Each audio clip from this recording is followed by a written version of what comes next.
এত বৃষ্টি হচ্ছে আর ভালো লাগছে না। আজকে ভাবলাম দুপুরবেলায় একটু পড়াশুনো করব।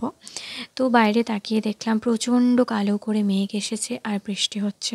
আর বৃষ্টিটা না মনটা কীরকম কুঁড়েমি হয়ে যায়। একটু ঘুমিয়ে পড়লাম। ভালো লাগছিল না একদম। আর ঘুম থেকে উঠে আরই ভালো লাগছিল না। দুপুরে না ঘুমোলে মনটা একটু ভারাক্রান্ত হয়ে যায়। মানে খুব ভার লাগে। তারপরে মনে হয় কী করি বুঝতে পারি না। কোন কাজটা দিয়ে শুরু করব, কী করব। তো ভাবলাম চলো আমার সবথেকে মোক্ষম ওষুধটা আমি খাই, যেটা খেলে আমার মুড একদম ঠিক হয়ে যাবে। তারপর আমি ডিসাইড করতে পারবো যে এবার আমি কোন কাজটা করব, কী করব। তো তাই জন্য চলে গেলাম রান্নাঘরে। আর এই যে নিয়ে নিলাম চা পাতা, চিনির কৌটো, আর তারপরে গ্যাস অন করে বসিয়ে দিলাম আমার সবথেকে, আমি আগেও তোমাদের বলেছিলাম আমার ব্লগ যে চা খেলে সত্যিই মাথা ধরা কিন্তু একদম ছেড়ে যায়। আর আমার মতো চা খেতে কারা কারা ভালোবাসে অবশ্যই বলো। আর জানো তো, কমেন্ট করে জানাও। আর আমি না লিকার চাটাই খাই, কিন্তু মাঝে মাঝে দু একদিন খুব দুধ চা খেতে ইচ্ছে করে। আর আমার মতো কার কার দুধ চা খেতে খুব ভালো লাগে। চা খাওয়াই ঠিক নয়, তাতে চিনি অ্যাড করলে স্বাস্থ্যের জন্য আরোই খারাপ হয়ে যায়। আর যদি দুধ অ্যাড করা হয় তাহলে একদম পুরো মানে বিষ হয়ে যায়, যাকে বলে হেলথের পক্ষে।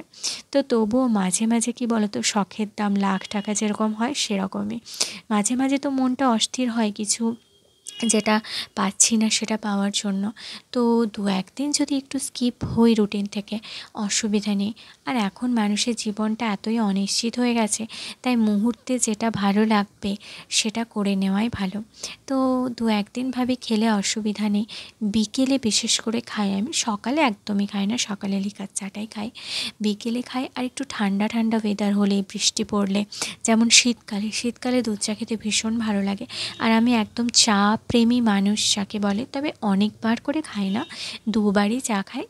আর অনেকেই তো আছে যে চা খেতে খুব ভালোবাসে। যখন মেসে থাকতাম, এটা আমার সবথেকে বেশি ব্যাড হ্যাবিট হয়ে গেছে চা খাওয়ার। আমরা 2-3 জন করে বেরোতাম বিকেলে চা খাওয়ার জন্য, বসে বসে চা খেতাম, আড্ডা দিতাম 2-3 জন বান্ধবী মিলে।